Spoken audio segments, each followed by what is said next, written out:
Kamustang lola mo? Good morning. Nandito tayo sa munti nating taniman ng ampalaya, sitaw, sibuyas at pipino.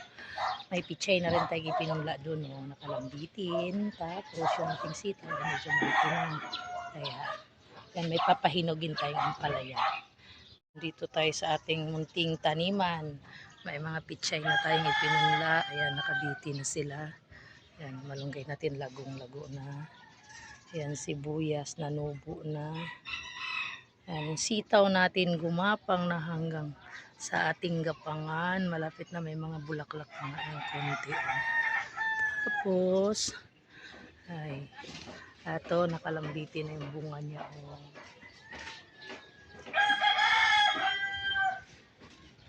Tapos ito, pahihinugin natin, mahihinog na nga o dilaw na siya. Para sa panibagong seedlings, yan din, pahinugin natin yan sila. Kasi nga konti pa lang yung ating ampalaya, pero marami na tayong naipunla, ayan sila, pero hindi pa sila tumubog. Ano? Pero yung pipino natin, ayan, mataba na. Ayan, gagapang na yan.